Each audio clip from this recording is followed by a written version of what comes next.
بعض لوگ جو تراویح کو 20 نہیں مانتے اور 8 رکعتیں مانتے ہیں، کیا 8 رکعتیں تراویح کی مانتے ہیں اور 20 کو بدعت کہتے ہیں اور کہتے ہیں ثابت نہیں۔ اب 8 رکعتیں تراویح، کیا ایک بات یاد رکھ لیں، کسی حدیث صحیح سے 8 رکعت تراویح سرے سے ثابت نہیں ہے، نہ صحیح سے نہ ضعیف سے۔ اگلی بات کہہ رہا ہوں، کسی ضعیف حدیث سے بھی نماز تراویح کی 8 رکعتیں ثابت نہیں۔ بات کو سمجھ گئے؟ اب وہ بنیاد جو بنیادیں ہیں، سب سے بڑی جو ٹھوس دلیل ان کے پاس ہے وہ صحیح بخاری کی ایک حدیث ہے، جس کو امام بخاری کتاب رمضان میں لائے ہیں، ماہ رمضان میں تراویح کے ذیل میں قیام لیل رمضان اور تراویح کے باب میں امام بخاری لائے ہیں، باب ہے۔ اور ایک باب جب امام بخاری کوئی باب قائم کرتے ہیں بیٹے، تو اس کا مطلب یہ نہیں ہوتا کہ یہ احکام اور سنن کی کتابوں کی طرح ہر حدیث اب عین فقہ کی کتابوں کی طرح بن نوان اس باب کے مطابق نیچے ہوگی، نہیں۔ ان کا ایک نظم تبویب کا الگ ہے، کوئی نسبت مل جائے، کوئی جزئی نسبت مل جائے حدیث کے مضمون کی، لفظ کی نسبت مل جائے، لفظ مل جائے، مضمون مل جائے، حکم مل جائے، اطلاق مل جائے، واقعہ مل جائے، اس کا پس منظر، ورود کا مورد، کوئی مطابقت، کوئی مماثلت، سملیرٹی کسی قسم کی بھی اگر نسبت مل جائے تو وہ اس باب میں لے آتے ہیں، بہت ساری حدیث کو جمع کر دیتے۔ یہ وجہ ہے کہ ایک حدیث 10 12 بار بھی صحیح بخاری میں آتی،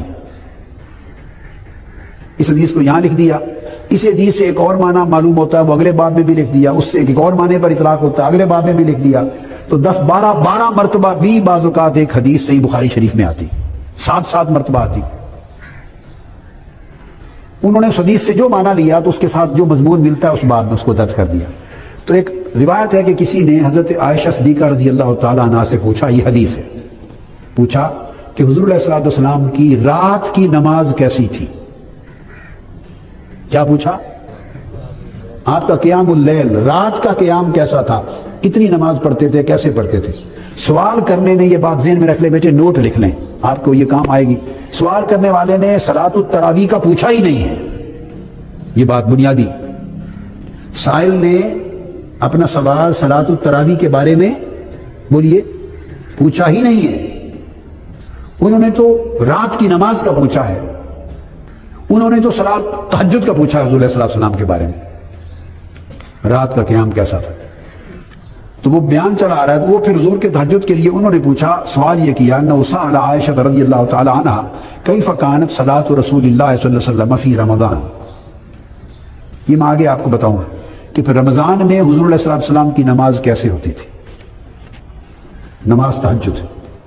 حضرت عائشہ صدیقہ رضی اللہ عنہ، نماز تہجد کیسے معلوم ہوا وہ بتاتا ہوں۔ عائشہ صدیقہ رضی اللہ تعالیٰ عنہ جواب دیتی ہیں، ما کان یزید فی رمضان ولا فی غیرہا علی 11 رکعۃ، کہ رمضان میں بھی اور رمضان کے علاوہ باقی 11 مہینوں میں بھی حضور علیہ السلام پورے سال کے کسی مہینے میں بھی 11 رکعتوں سے زیادہ نہیں پڑھتے تھے۔ تو کون سی نماز ہوئی؟ تراویح تو صرف رمضان میں ہوتی ہے، 11 مہینوں میں تو۔ حضرت عائشہ صدیقہ رضی اللہ تعالیٰ عنہ نے بھی یہی سمجھا کہ یہ صلاۃ التراویح کا نہیں پوچھ رہا۔ اگر وہ سوال سائل کی بات سے یہ سمجھتی کہ یہ نماز تراویح کا پوچھ رہا ہے تو ولا فی غیرہا بولیے نہ فرماتی، چونکہ صلاۃ التراویح تو غیرہا میں ہے ہی نہیں، غیر رمضان میں، رمضان کے علاوہ باقی 11 مہینوں میں تو ہوتی ہی نہیں ہے۔ پھر وہ یہ نہ کہتی کہ فی رمضان ولا فی غیرہا، اس کا مطلب ہے وہ ایک ایسی نماز کی رکعتیں بتا رہی ہیں جو نماز رمضان میں بھی راتوں کو پڑھی جاتی ہے اور غیر رمضان باقی 11 مہینوں میں بھی پڑھی جاتی ہے، اور وہ صرف صلاۃ التہجد ہے۔ یہ جواب دیا، پھر 4 پڑھتی، پھر 4، اور پھر اس کے بعد آگے وطروں کا ذکر ہے سارا۔ اب یہ جو میں بتانا چاہتا ہوں، امام بخاری نے یہ حدیث، اب حدیث کے متن میں تو سرے سے تراویح کا ذکر ہی نہیں، نہ سوال میں، اور جواب نے تو تصریح کر دی ہے، جواب نے تو تصریح کر دی ہے کہ یہ ہے ہی وہ نماز جو پورا سال پڑھی جاتی ہے، وہ تہجد ہے۔ امام بخاری نے کیا کیا، اب بعض لوگوں نے اس کو تراویح بلا وجہ اس لیے سمجھ لیا کہ امام بخاری نے اس حدیث کو درج کیا ہے کتاب صلاۃ التراویح کے تحت، کیونکہ انہوں نے کتاب صلاۃ التراویح کے تحت درج کیا ہے، انہوں نے بلا وجہ اس کو اس حدیث کا اطلاق نماز تراویح پہ کر دیا، جبکہ سمجھ لیں کہ اس کتاب اس عنوان کے تحت درج کرنا یہ تو حدیث نہیں ہے، یہ تو امام بخاری کا فہم ہے۔ اور وہ وجہ کیا ہے کہ چونکہ تہجد رمضان میں بھی پڑھی جاتی ہے اور غیر رمضان میں بھی پڑھی جاتی ہے، سوال اسی کا تھا ذہن میں ان کے پوچھنے والے کہ یہ تھا کہ کہیں جب رمضان آ جاتا ہے اور رمضان میں تراویح شروع ہو جاتی ہے تو کیا نماز تراویح کی وجہ سے تہجد ختم تو نہیں کر دیتے تھے؟ کہ یہ تو نہیں تھا کہ تراویح آ گئی تو پھر تہجد قیام اللیل نہ کرتے ہوں یا کم کر دیتے ہوں؟ پوچھنے والے کا مقصد ذہن میں یہ تھا۔ تو اس پر انہوں نے جواب دیا کہ وہ 11 ہی پڑھتے تھے اور اس سے زائد نہیں کرتے تھے۔ اب امام بخاری نے یہ دے دیا اس کو صلاۃ التراویح کے باب کے تحت۔ اب اگر امام بخاری کا باب قائم کرنا ہی حجت ہے تو میں جو بات سمجھانا چاہتا ہوں، امام مسلم کی طرف آ جائیے۔ امام مسلم نے پوری کتاب رمضان اور صلاۃ التراویح کی کتاب قائم کی ہے صحیح مسلم میں، اور ساری کتاب و صلاۃ التراویح میں امام مسلم یہ حدیث نہیں لائے۔ 129 پھر تیسری بار یہ کتاب ترمذی، الجامع ترمذی کتاب التفسیر، حدیث نمبر 3103، اور بے شمار اور دیگر کتب حدیث میں آئی ہے، میں نے آپ کو صرف یہ 2 میں بتا دیا۔ اسی طرح عرض کرنے کا مقصود یہ تھا کہ جب نیا کام کوئی ہوتا ہے، نیا کام، تو وہ لغوًا ایک بدعت ہوتا ہے، مگر دیکھا جاتا ہے کہ یہ منشاء شریعت کے تابع ہے اور مقاصد شریعت کی مطابقت میں ہے اور امر خیر کے لیے ہے یا خلاف احکام شریعت ہے، اس پر تعین ہوتا ہے حسنہ اور سیئہ کا۔ اسی طرح نماز تراویح یاد رکھ لیں، حضور صلی اللہ علیہ وآلہ وسلم نے پوری حیات طیبہ کبھی اس پر امام مقرر نہیں فرمایا، خواہ کوئی 20 رکعتیں پڑھے یا 8، میں دونوں کے لیے بتا رہا ہوں۔ نہ 8 رکعتوں کے لیے امام تراویح مقرر کیا گیا، نہ 20 رکعتوں کے لیے امام تراویح مقرر کیا گیا۔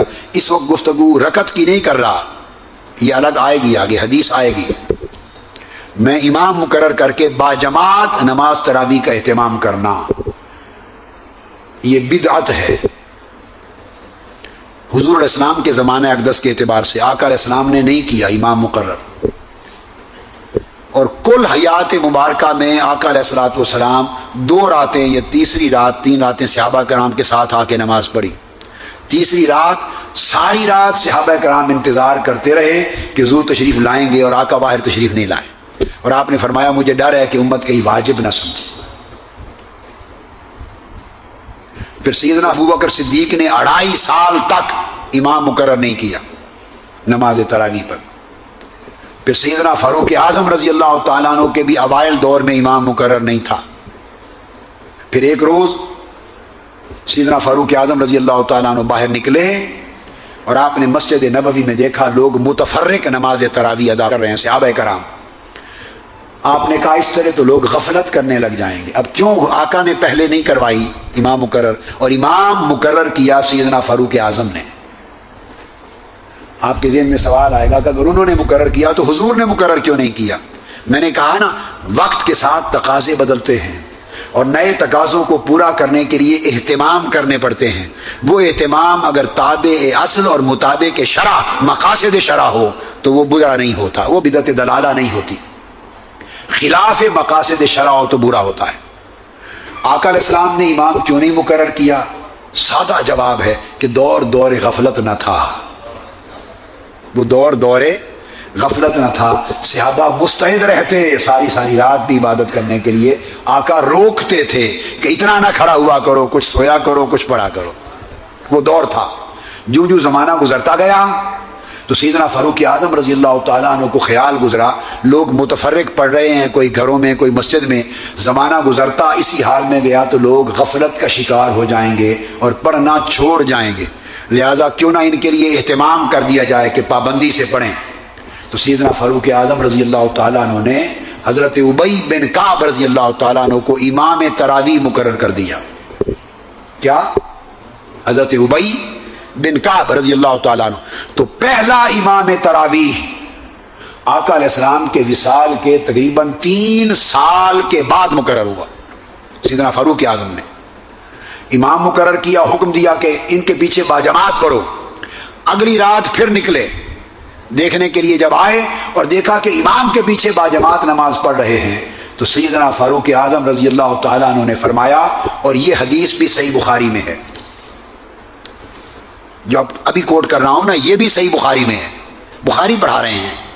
تو بخاری شریف میں سیدنا فاروق اعظم نے فرمایا, ان کو اکٹھا نماز پڑھتے ہوئے فرمایا, نعم البدعۃ ھذہ, نعم البدعۃ ھذہ, دیکھ کر فرمایا دیکھو کتنی اچھی اور پیاری بدعت ہے.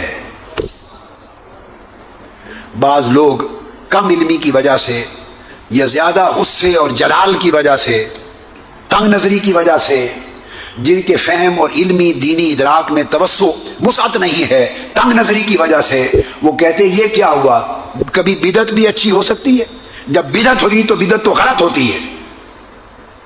انہیں کہیں کہ دین کی اوپر رائے سے فیصلے نہ کریں, ہمیں چاہیے کہ اپنی ذاتی آراء کو پھینک دیں اٹھا کر, دین کے فیصلے دین دینے والوں اور جن کے ذریعے دین پہنچا ان کے اقوال پر قائم ہونا چاہیے.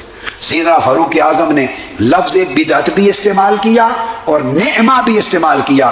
صحیح بخاری فرمایا نعم البدعۃ ھذہ, یہ کتنی اچھی بدعت ہے. تو پتہ چلا کہ کوئی عمل نیا ہو کر لغوی اعتبار سے بدعت ہو کر بھی اچھا ہو سکتا ہے. اور یہ کس نے کہا؟ سیدنا فاروق اعظم نے کہا رضی اللہ. اس کا حوالہ لکھ لیں, صحیح بخاری کتاب صلاۃ التراویح.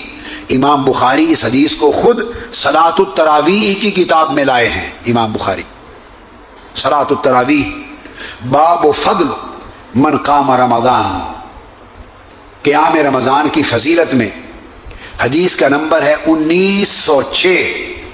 نسخے مختلف ہوتے ہیں, نمبر بدلتے ہیں, میں نے کل بھی سمجھایا تھا اس لیے باب لکھوا دیا.